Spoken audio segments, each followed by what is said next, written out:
Saw friends, it's me, Matt. Welcome back to Hobby Vomit. Today we are doing our weekly retch.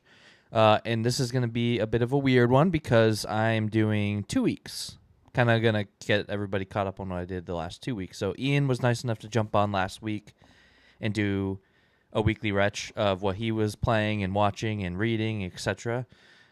I was, as he said, I was on vacation with family in Houston, and so yeah, I wanted to.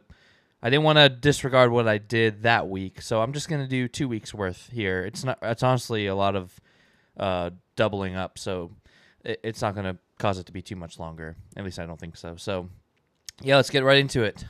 We'll start with the simplest and shortest, which per usual, I think this will always be the case, which is what movies did I watch? I watched one movie in the last 2 weeks.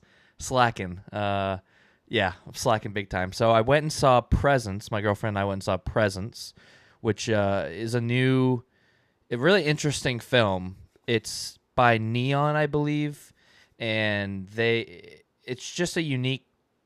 I guess they market it as a horror movie, which, I get why they did that, but it's not a horror movie. It's a family drama. It's not really horror at all. The cool thing is, I'm not gonna do like a full review on this, so I'm just gonna say here what I liked and what I didn't. I didn't really like it that much. I gave it a 2.5 out of 5. I think there was a lot of really cool ideas. The whole thing is the whole film is from the POV of a presence in a house, which is super unique. And it was really cool to see it, walking around and interacting with this family that couldn't see it. It's just a presence. And so I really liked that. I think from a film point, from the film side, it was really impressive. But unfortunately, I think it could have worked a lot better in the hands of another director or hands of another writer. Some of the writing was rough. Some of the acting, a lot of the acting. I mean, it had Lucy Liu. Lucy Liu was pretty good. I mean, she wasn't a huge role. She's the mother. But I thought the main actress, I thought she was pretty good. But the surrounding cast, I just found to be very... It almost felt like I was watching... I don't know. They just didn't feel like real characters to me. It felt like they took bad takes and were just like, let's take it. So I didn't really like the characters. I didn't really like the acting. Dialogue wasn't great. Some of the dialogue was like laughable. It just wasn't. It wasn't great, which was unfortunate. I'm glad I saw it because it was unique, and I think if you're like into film, it's worth seeing just to see something different. But kind of forgettable beyond that. Had a nice twist. It had a nice twist. I enjoyed the twist and the end and the overall story I thought was good. I just think it would have been better in the hands of somebody else maybe. So yeah, that was Presence. So that's the only movie I watched in the last 2 weeks. So we're going to get into books that I read. Books that I read. Bree and I, my partner. So what we are reading right now is Best Served Cold still. You'll see there's probably going to be a lot of... I start a lot of different books, and I don't finish books quickly. But then I'll kind of finish 5 or 6 books all in one big go, and then I'll start another batch and so on. So you'll kind of see that as we go through these weekly retches. I think this is the 3rd or 4th week I'm doing Best Served Cold. Although we are close to finishing it, we just wrapped up the final, or the penultimate part of the book. I think the 5th part out of 6 parts. So we got about 120 pages left or so. It's so good. It's so good. I love it. I love Joe Abercrombie. He's 4 for 4 for me right now. I don't think he could do anything to really mess this one up enough to really change my mind. I think it's going to be a 5 out of 5. I'd be very surprised if it's not. It's just the humor is great. The character work is so good. It's just... And this is... I can't believe I'm liking this even this much more than the first Law trilogy, because those were, all 4.5 to 5-star books. I mean, this is the best Joe Abercrombie I've read yet. So this is like a 6-star book, really.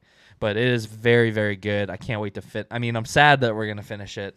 But I am excited to read just Mojo, baby. More Joe Abercrombie after this one. So, yeah, that should be done Well, I'll probably that on the next Weekly Retch that will probably be done, and I'm hoping at some point to actually do a review. I'm a little nervous to do my first actual book review because I I don't really know what I'll say. So we'll see. We'll see if that will be the first. What else am I reading? Bree and I also finished on the way to Houston. We had been listening to Dungeon Crawler Carl, so we wrapped up the first book of Dungeon Crawler Carl. Her first time finishing it, my second time finishing it.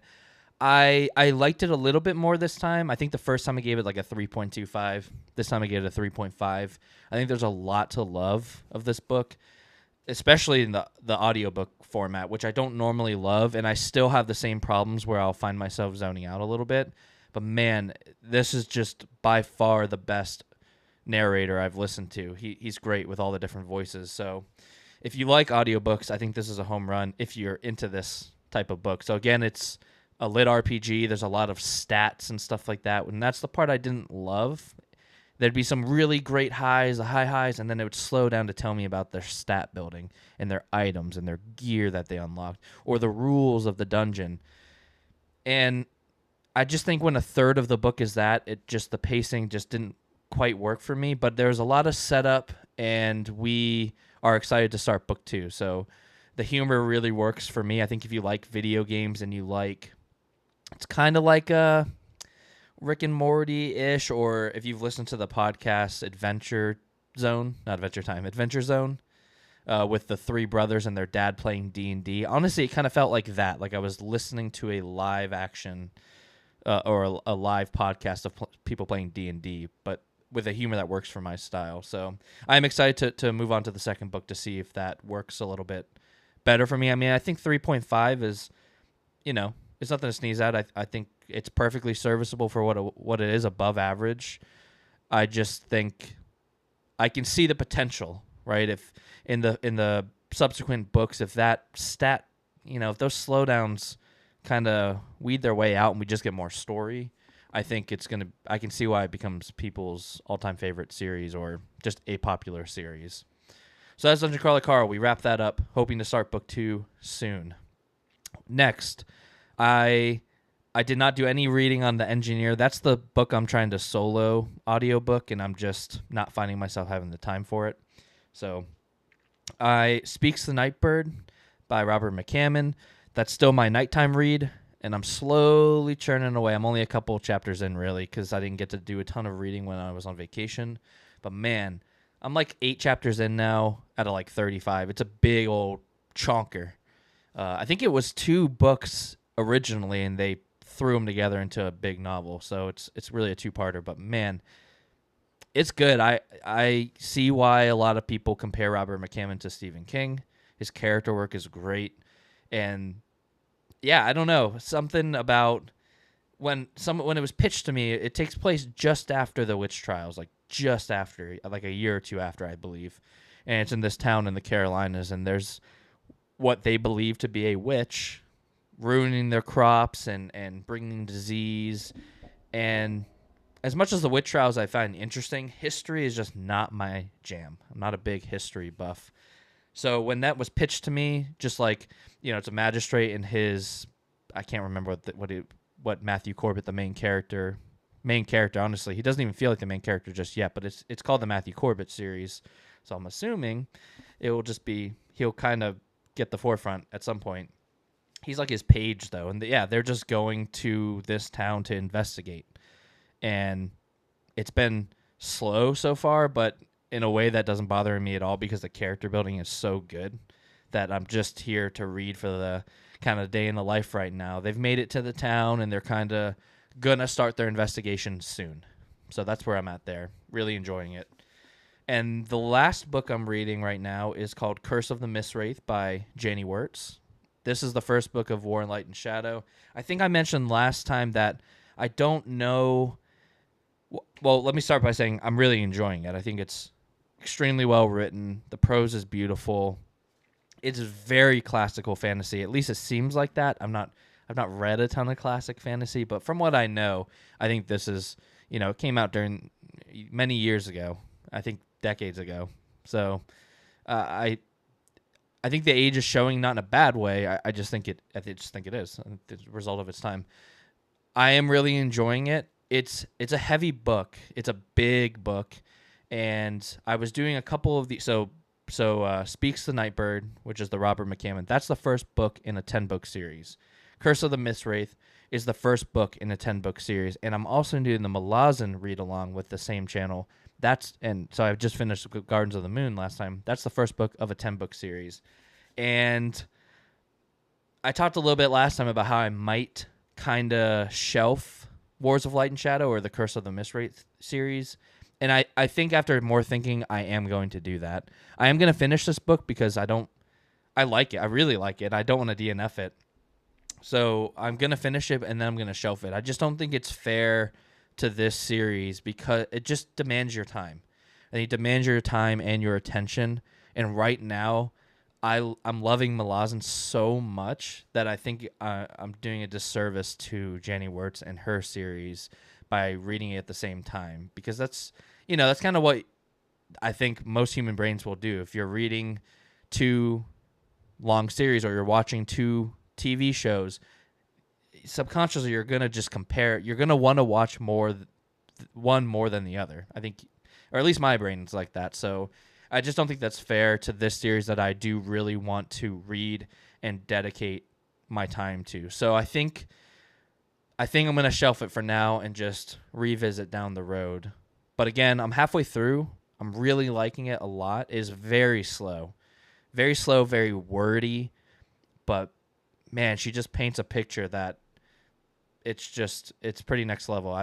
It's not as exciting as something like Malazan or a lot of modern fantasy, but it's very beautifully written, so I'm enjoying that part. So those are books that I read. And then, kind of just touching on what I just mentioned, how I'm going to shelf the Wars of Light and Shadow. Another reason why I want to do that is because reading those 3 series, I never really get to just walk up to my bookshelf anymore and be like, I want to read that one when I've got a book to read. I just have to dedicate my time to these series. And I don't want to do that. I want to read some of the stuff that I want to read too. So you'll see, I think right now my focus is going to be finishing Curse of the Mistwraith. And by that time, I hope, a little sneak preview maybe, Ian is starting Gardens of the Moon as well. And I'm hoping that if he enjoys it, then we are going to start a video series on YouTube following our Malazan journey. And so basically what we're going to do is every book, every novel is broken down into, they call them books, essentially parts. And so I think we're going to do is, starting with Dead House Gates, we'll read a part and then get on here and do a video discussion of that part, what we thought, favorite parts, least favorite parts, predictions, just a discussion, because I think 2 people discussing something, it just heightens it. And I think, one, that will help me because Malazan is a tough read, and it'll be nice to bounce ideas off of somebody else. So that's a potential video series that we've got coming up for books. So something I'm trying to think if there's anything else for books. I might be trying to start just a personal book here after Curse of the Mistwraith. And if I do, I'm thinking about starting, so to determine what movies we're going to watch for our movie club, which I'll talk about that soon as well as what book I'm going to personally read or games I'm going to play. Basically just what I'm going to choose. I've always loved marble races because during COVID, a couple friends and I got into watching and like low betting, but it was still fun to put in a couple bucks to watch marble races. So I found a little program on Steam to where you can run a race. And so I think that's what I'll do for a movie club. I have a wish list going, or a watch list rather, for movies, and then books, obviously my giant TBR. So I think what I would do is take like maybe the 10 books I'm most interested in, or 30 movies, run the race, and whatever spits out, that's going to be what happens. At least for now, I think that'd be a fun thing to stream on here and show. Potentially that. And so real quick, let me go back to Movie Club, because before I get to the games, Movie Club, we have a Hobby Vomit Movie Club. Basically, I think right now what I'm doing is every other week. So every 2 weeks, I will choose a movie. We'll watch that movie on our own time. Ian included, and then a couple other friends of mine. And then I think we're going to get on here and do a pre-recorded video discussion about that movie.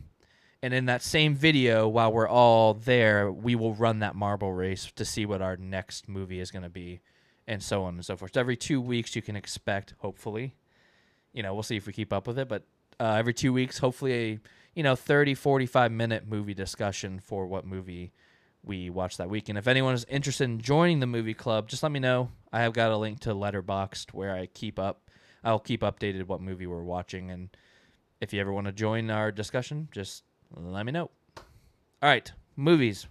We're back to being done with movies. Books. We're done with books. Games. All right, what games did I play? I played a decent amount of games over the last 2 weeks.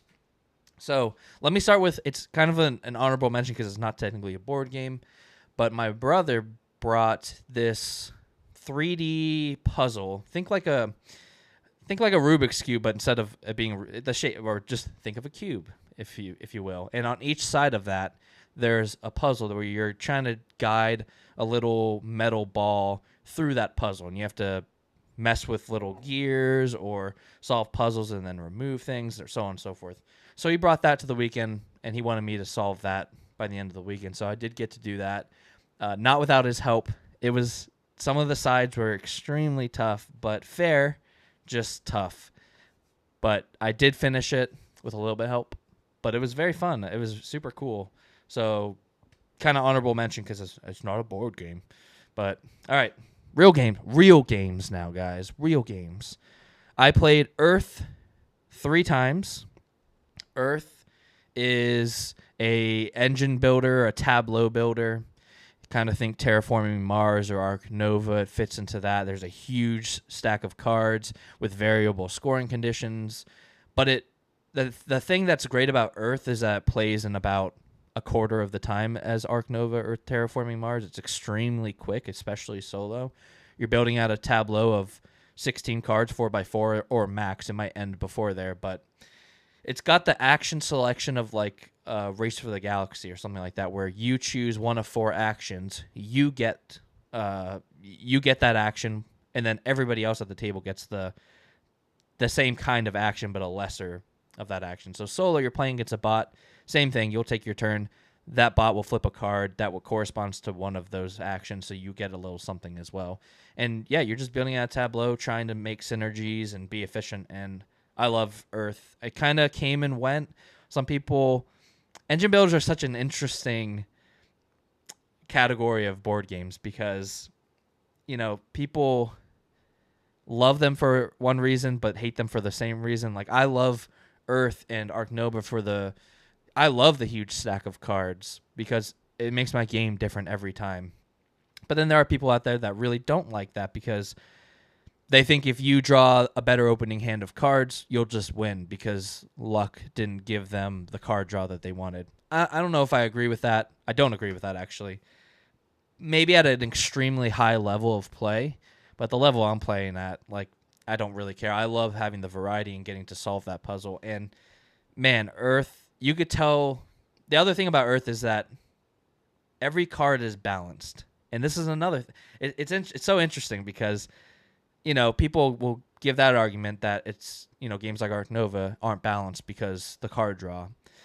And then Earth comes along where the designer has shown he's put in the work. He's done an Excel thing where every card is balanced, whether, maybe it provides you less points at the end of the game, but it provides more points during the game and so on and so forth. Everything's very balanced, but you still have to find that efficiency. But people don't like it because now it's too balanced. Every card, if every card is just worth X amount of points, then what's the point? I'm like, we can't win. We can't win here with these engine builder, tableau builders. We just can't do it. Yeah, but I love Earth. I think it's great. Would I rather play Ark Nova? I think if Ark Nova were the same amount of time, absolutely. I like Ark Nova. I do like Ark Nova more. And it's just, do I want to play a 30-minute game or do I want to play a 2.5-hour game? I mean, that's really it. So Earth, it's just so snappy, especially solo. It's just so easy to play. It's satisfying. And yeah, I think it's a great game. So I played twice. I played one with my physical copy. I played 3 times. Twice with my physical copy and once on Board Game Arena digital. And digital is even faster. I mean, you can play a game in 15, 20 minutes if you want. Super fun. I won once against the bot, and I lost twice. The time I won fairly handily, and then I lost fairly handily once, and I got very close the second time. So, Earth, very fun game. I also played The Crew, Mission Deep Sea. That was with Ian and a couple other friends. He talked about it. It's a trick-taking game. I'm not a huge trick-taking fan. I just don't get it, I think. I didn't play trick takers till recently, and there's just so many of them, and they all are kind of exactly the same for me. I don't know. I don't hate them or anything. I think they're fun. I think they're just a fun little exercise. I don't feel like I get the full game experience like I do when I want to play a board game. Deep Sea or The Crew, it takes it one step further and says, well, now you can't talk to anybody. So you're just sitting there. Oh, did I just lose my computer? No, I didn't. Okay, I'm good. Woo. Yeah, you're just kind of sitting there in silence playing, and I get why it's popular. I do. We played, I think, 6 or 7 missions, and I saw pretty much everything I needed to see of that game. I just don't think trick takers are for me.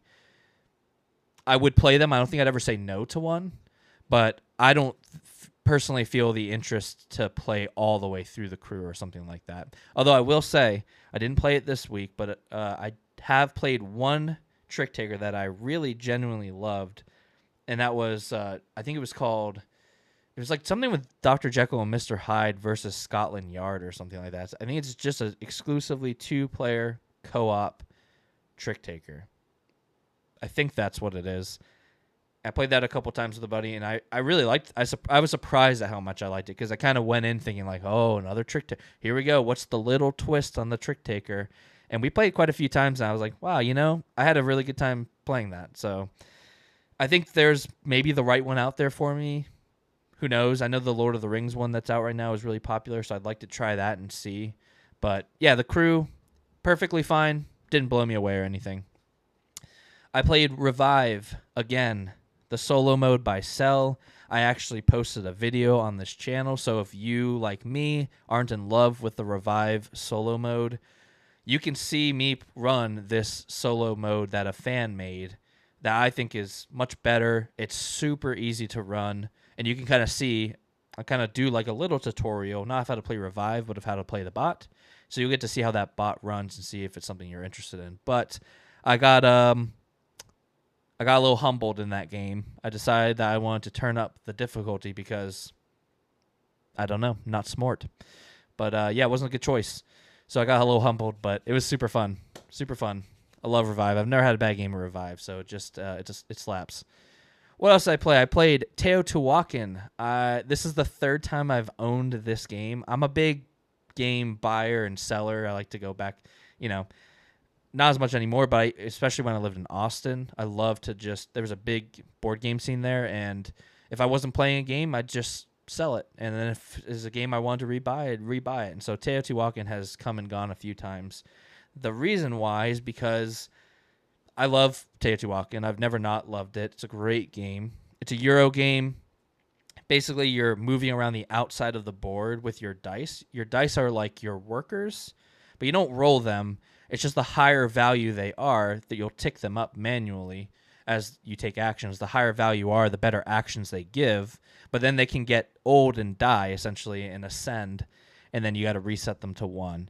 But you're moving them on the outside of the board kind of like a big rondelle and taking actions where they land. It's a great game, great Euro game. My problem was I played it a lot with Bree, and she just doesn't have as much time with school, so the solo mode, it's a Turksy solo mode. You'll probably hear me say it often on this channel. I do not like Turksy solo modes. They're just so confusing and convoluted that it takes the fun out of playing the game solo. I spend more time just reading a flow chart on what this bot is going to do that it's just not fun for me. So I don't like Turksy solo mode, so it kind of had to go. But Cell, our hero, our savior, the same person that made the Revive solo mode, he made a Teotihuacan solo mode. And just like the design philosophy for Revive and all his solo modes, he wants to keep it simple. They don't collect resources. They don't spend resources. They just convert those into points, and it's so easy.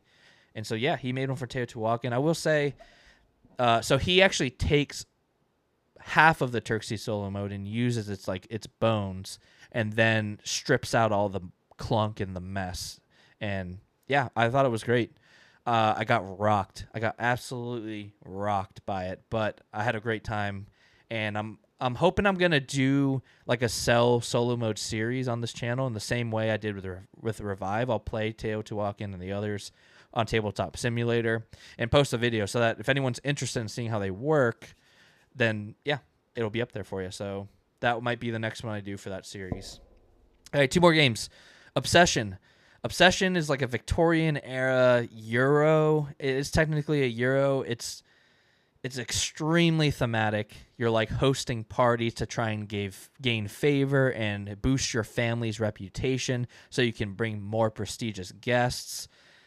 It's a little extra, but man, it's so fun. I never played a game like it, and it deserves the reputation it gets. It's just a great game, and I get to play that with a buddy on Board Game Arena. It had been a long time since I played it, and him too, so we were kind of fumbling on some rules a little bit here and there, but it was still a great time. I am itching to play the cooperative mode. I think you play against like a haunted house, which sounds very fun and up my alley, so I'd love to do that. And the solo mode's great. I need to play it more solo too. So, I mean, I just need to play all my games more. It's just hard. It's hard. But yeah, Obsession, had a great time. And then the star of the week, Ashes Reborn. It's a banger.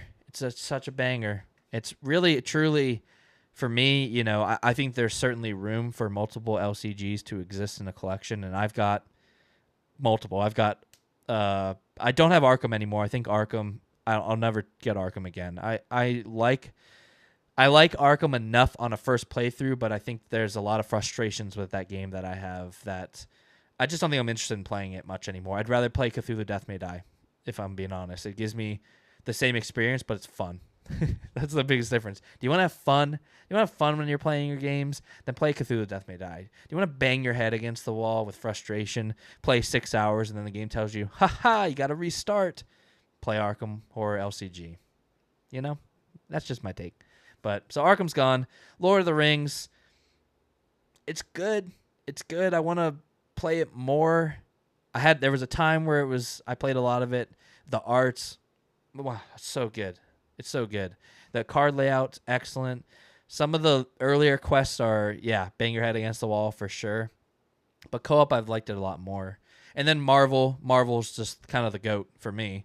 I played so much of it during COVID, but it's really just kind of outstayed its welcome for me. Every time I play it, I just don't have as much fun as I used to. But Ashes, you know, maybe it's not fair because I've only played 70 to 75 games of Ashes, and I've probably played hundreds and hundreds of games of Marvel. But I just feel like Ashes has more stayability. It's just so... It rewards you with sequencing so much. So Ashes is... Now I'm going to tell you what the game is. It's basically a boss battler. It was designed originally as a 1v1 card game, like in Magic the Gathering or a Pokemon or something like that, but all self-contained in a box. And you actually use dice, so there's different magics in the game, and each magic has a color of dice. And when you build a deck, you can have up to 3 different dice colors. And so every round, you're going to roll those dice and use those dice to pay for all of your abilities. I normally don't love dice because dice are not my friend. They don't like me. I don't like them. They don't roll good for me. But the 2 things I love about this game are you have control and mitigation over those dice. And I'll tell you how in a second. But man, the holy grail of this game is this thing called the first 5. So in every other card game, you shuffle your deck, you draw your opening hand. Usually you can take a mulligan, and then you draw your hand. And if you don't get what you need to run your deck or something you like, if you open it with a bad hand, that could just mean you lose. In Marvel, in Lord of the Rings, in Magic the Gathering, in every game, if you draw an opening hand that can't get your deck running and your opponent does, that usually means you lose.